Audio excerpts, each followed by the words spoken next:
Hello పిల్లలు, ఈ రోజు మనం రెండు ఇడ్లీలు కథ విందాం.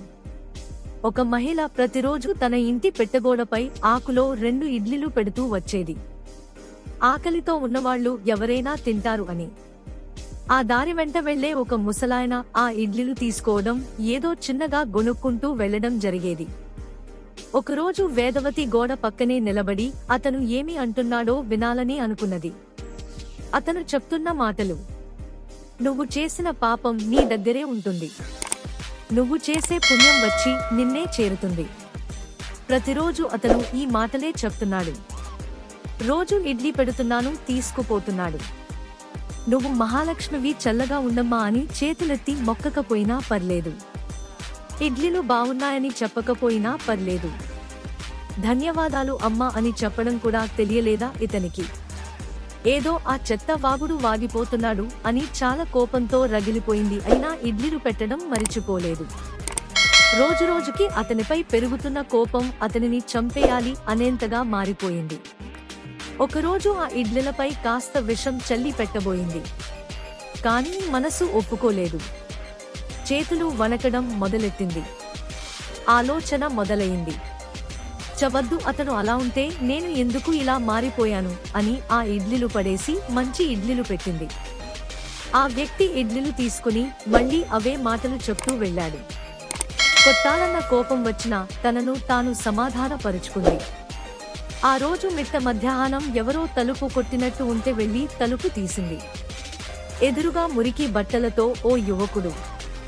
అతను ఎవరో కాదు, సొంతంగా ఉద్యోగం చేసుకుంటానని ఇల్లు వదిలి అలిగి వెళ్లిన తన కొడుకు. అమ్మా, ఇంటికి వస్తుంటే ఎవరో నా పర్సు దొంగలించేశారు. చేతిలో చిల్లి గవ్వలేదు. బాగా ఆకలి, కళ్ళు తిరిగి పడిపోయాను. ఎవరో ఓ ముసలాయన రెండు ఇడ్లీలు ఇచ్చి నా ఆకలి తీర్చాడు, నా ప్రాణాలు కాపాడాడు అని చెప్పాడు. ఆ మాటలు వినగానే ఆమెకు వణుకు పుట్టేసింది. విషం కలిపిన ఇడ్లీలు పెట్టుంటే నా కొడుకుకి నేనే యముడినే ఉండి ఉంటానే అని కంటతడి పెట్టుకుంది. ఇప్పుడు ఆమెకు ఆ ముసలాయన మాటలు అర్థం అయింది. నువ్వు చేసిన పాపం నీతోనే ఉంటుంది. నువ్వు చేసే మంచి నిన్ను వెతుకుని వచ్చి చేరుతుంది. అందరికీ అన్నీ అర్థం అవ్వవు. అర్థం అయ్యేంతవరకు ఎవరూ ఎదురుచూడము. చేసిన ధర్మం ఎప్పుడూ ఏదో ఒక రూపంలో మనకు వచ్చి చేరుతుంది. ఏదో ఒక ధర్మం చేయడం అలవాటు చేసుకోండి. మనం తెలియక చేసే తప్పుల నుండి బయటపడే మార్గం మంచి చేయడం మాత్రమే.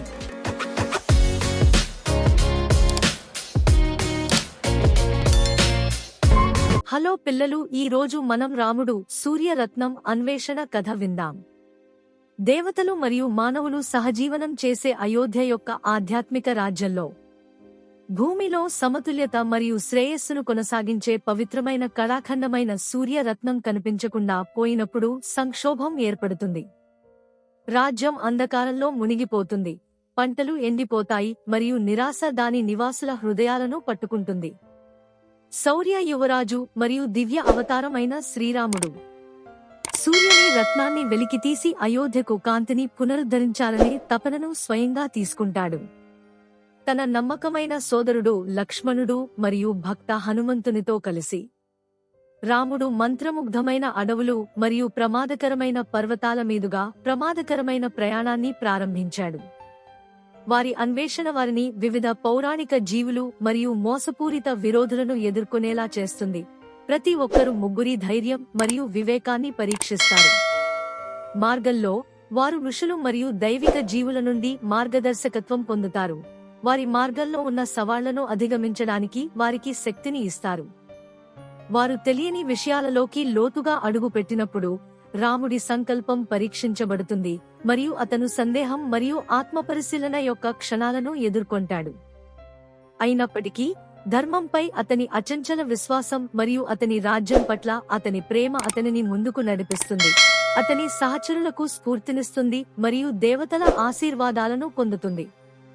చివరగా అనేక పరీక్షలు మరియు కష్టాల తర్వాత రాముడు మరియు అతని సహచరులు సూర్యుని రత్నం ఉంచబడిన రహస్య గుహలకు చేరుకుంటారు. బలీయమైన డ్రాగన్ చేత కాపలాగా ఉన్న ఆ రత్నం అయోధ్యను కప్పి ఉంచిన చీకటిని ప్రకాశింపజేస్తూ అంధత్వపు తేజస్సుతో ప్రకాశిస్తుంది. యుద్ధంలో రాముడు డ్రాగన్ని ఎదుర్కొంటాడు. సంరక్షకుడిని ఓడించి సూర్యరత్నాన్ని క్లెయిమ్ చేయడానికి అతని ధైర్యం మరియు దైవిక శక్తిని పొందాడు. తన ఆధీనంలో ఉన్న కళాఖండంతో రాముడు అయోధ్యకు తిరిగి వస్తాడు. అక్కడ ఆ రత్నాన్ని చూసినంత మాత్రాన రాజ్యానికి ఆశ మరియు శక్తిని పునరుద్ధరిస్తుంది.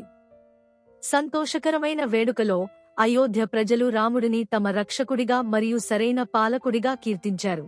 అతని నిస్వార్థ భక్తిని మరియు అచంచలమైన సంకల్పాన్ని గౌరవిస్తారు. సూర్యుని రత్నం యొక్క ప్రకాశవంతమైన కాంతి కింద భూమికి శాంతి మరియు శ్రేయస్సు పునరుద్ధరించబడతాయి మరియు రాముడి పురాణం శాశ్వతత్వం కోసం చరిత్ర యొక్క వార్షికోత్సవాలలో చెక్కబడింది. హాయ్ పిల్లలు, ఈ రోజు మనం సింహం ఎలుక కథ విందాం. అనగనగా ఒక అడవిలో ఒక సింహము ఉండేది. ఒక మధ్యాహ్నము ఆ సింహము కునుకు తీస్తూ ఉండగా ఒక ఎలుక ఆ సింహము పంజా దగ్గర నుంచి వెళ్ళింది. కిసకిసా పరిగెడుతున్న ఎలుకని సింహము పట్టుకుంది. అల్పాహారముగా బాగానే ఉంటుందన్న ఉద్దేశంతో ఆ ఎలుకను నోట్లో పెట్టుకోబోయింది. సింహము ఉద్దేశం గ్రహించిన ఎలుక వెంటనే, ఓ రాజన్, నన్ను వదిలేయి. నా చిన్న శరీరంతో నీకు ఎలాగా ఆకలి తీరదు. నాన్ను వదిలేస్తే ఏ రోజైనా నీకు పనికి వస్తాను అని ప్రాధేయపడింది. నువ్వు నాకు ఏమీ పనికి వస్తావులే కాని క్షేమంగా వెళ్ళు అని ఆ సింహము నవ్వుతూ ఎలుకను వదిలేసింది. ఈ సంఘటన జరిగిన కొద్ది రోజులకు సింహము అడవిలో వేటాడుతుంటే ఒక వేటగాడి వలలో చిక్కుకుంది. ఎంత బాధతో మెలికలు తిరిగినా వల నుంచి బయటపడలేకపోయింది. చివరికి కోపంతో, నిస్సహాయతతో గట్టిగా అడవి మొత్తం వినిపించేలా గర్జించింది. జంతువులన్నీ దడుచుకుని దాక్కున్నాయి. కొద్దిసేపటికి చిన్నగా, బింకంగా ఒక చెట్టు వెనుక నుంచి ఎలుక కనిపించింది. సింహం పరిస్థితి చూసి వెంటనే ఎలుక తన దంతాలతో ఆ వలను చిన్న చిన్నగా కొరికి తీసేసింది. చాలాసేపు కష్టపడింది. చివరికి వలలో పెద్ద చిల్లు తయారయ్యింది. సింహం వలలోంచి బయటపడింది. ఎలుక వైపు కృతజ్ఞతతో తిరిగి ధన్యవాదాలు తెలుపాలనుకునే సమయానికి ఎలుక పారిపోయింది. చిన్న ఎలుక నాకు ఏమీ పనికి వస్తుంది అనుకున్నాను, ఈ రోజు నా ప్రాణాలు కాపాడింది. నేను ఏ జంతువుని తక్కువగా అంచనా వేయకూడదు అనుకుని తన దారిని వెళ్ళింది. హాయ్ పిల్లలు, ఈ రోజు మనం మంచి స్నేహితులు కథ విందాం. పొట్ట ముత్తయ్య, పొడుగు కనకయ్య మంచి స్నేహితులు. చిన్న చిన్న పనుల వలన కుటుంబ పోషణ కష్టం అవుతుంది. కావున ఏదైనా స్థిరమైన ఆదాయం వచ్చేటట్టు మార్గము చూపమని ఊరి పెద్ద ఈశ్వరయ్య దగ్గరకు వెళ్లారు ఇద్దరు. మీరు ఇద్దరు మంచి స్నేహితులు కదా, ఏదైనా వ్యాపారం చేసుకోండి, కావాలంటే పెట్టుబడికి డబ్బు అప్పుగా ఇస్తాను అన్నాడు ఈశ్వరయ్య. సరే అంటూ ఈశ్వరయ్య దగ్గర అప్పు చేసి కిరాణా దుకాణం పెట్టారు. గల్లాపెట్ట దగ్గర ముత్తయ్య కూర్చుంటే కొనడానికి వచ్చేవారికి సరుకులు ఇచ్చే బాధ్యత కనకయ్యదిగా ఒప్పుకున్నారు. కొన్ని రోజులలోనే ఈశ్వరయ్య అప్పు తీర్చేశారు. తక్కువ సమయంలో వారి వ్యాపారం బాగా అభివృద్ధి చెందడంతో ఎదురుగా ఉన్న దుకాణదారుడు చంద్రయ్యకు అసూయ కలిగింది. ఎలాగైనా స్నేహితుల మధ్య గొడవ పెట్టి వ్యాపారాన్ని దెబ్బతీయాలనుకున్నాడు. ఒకరోజు ముత్తయ్య దుకాణంలో లేని సమయం చూసి కనకయ్యతో, నువ్వు రోజంతా నిలబడి పొట్లాలు కట్టివ్వాలి, ముత్తయ్య మాత్రం చక్కగా కూర్చుని డబ్బులు వసూలు చేస్తాడు అంటూ కల్పించి చెప్పాడు చంద్రయ్య. మరునాటి నుండి కనకయ్య ముత్తయ్యతో పోట్లాడి గల్లాపెట్ట వద్ద కూర్చున్నాడు. పాపం ముత్తయ్యకు అల్మారాలో సెల్ఫ్ సరుకు అందక కింద పడుతున్నాయి. డబ్బులు తీసుకుని చిల్లర ఇవ్వడానికి గాబరా పడి లెక్కలో తప్పులు జరిగాయి. దీంతో వారి దుకాణానికి వచ్చేవారి సంఖ్య తగ్గిపోయింది.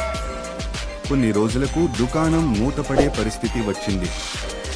ఈ విషయం తెలుసుకున్న ఈశ్వరయ్య ఆ ఇద్దరి స్నేహితులను పిలిపించాడు.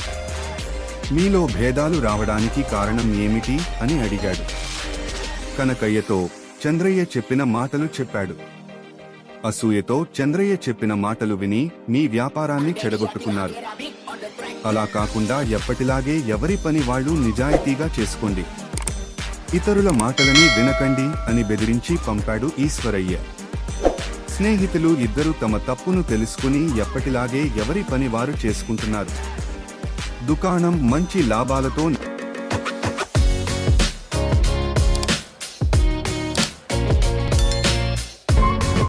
పిల్లలు, ఈ రోజు మనం నేర్చుకుందాం vegetables names in Telugu and English.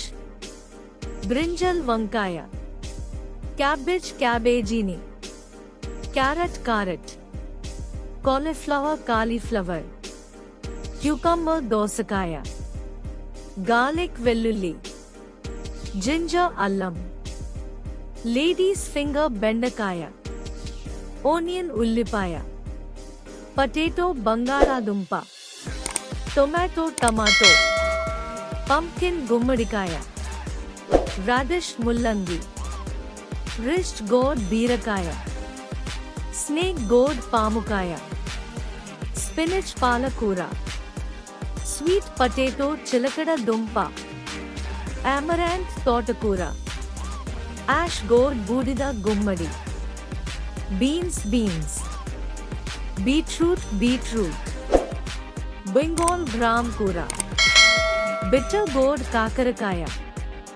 Black pepper నల్ల మిరియాలు, బాటిల్ గోడ్ సొరకాయ, క్యాప్సికమ్ గొడుగు మిరప, సెలరీ ఆకుకూరల, చిల్లీ మిరప, క్లస్టర్ బీన్స్, కొరియాండర్ కొత్తిమీర, కార్న్ మొక్కజొన్న, కౌపీ బొబ్బర్లు, డ్రమ్ స్టిక్ ములక్కాడ, ఫెనుగ్రీక్ లీఫ్ మెంతి కూర, గోడ్ గుమ్మడికాయ, గ్రీన్ చిల్లీ పచ్చి మిరపకాయ, గ్రీన్ గ్రామ్ పెసల గింజలు, గ్రీన్ ప్లాంటేన్ అరటి, ఐవీ గోడ్ దొండకాయ, కాలే కాలీఫ్లవర్, లెమన్ నిమ్మకాయ, లెట్యూస్ పాలకూర, లుఫా బీరకాయ, మష్రూమ్ పుట్ట గొడుగు, మస్టర్డ్ గ్రీన్స్ ఆవపిండి ఆకుకూరలు,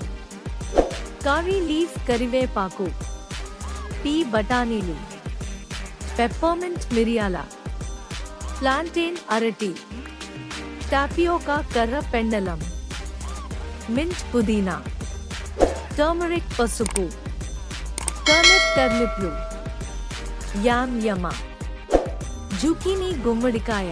హలో పిల్లలు, ఈ రోజు మనం నేర్చుకుందాం vegetables names in Telugu and English. Brinjal వంకాయ, క్యాబేజ్ క్యాబేజీని, carrot carrot, cauliflower cauliflower, cucumber దోసకాయ, గార్లిక్ వెల్లుల్లి, జింజర్ అల్లం, లేడీస్ ఫింగర్ బెండకాయ, ఆనియన్ ఉల్లిపాయ, పొటాటో బంగాళాదుంప, టొమాటో టమాటో, పంకిన్ గుమ్మడికాయ, రాడిష్ ముల్లంగి, రిస్ట్ గోడ్ బీరకాయ, స్నేక్ గోడ్ పాముకాయ, స్పినిచ్ పాలకూర, స్వీట్ పొటాటో చిలకడ దుంప, అమరాంత్ తోటకూర, యాష్ గోడ్ బూడిద గుమ్మడి, బీన్స్ బీట్రూట్, బెంగాల్ గ్రామ్ కూర, బిటర్ గోడ్ కాకరకాయ,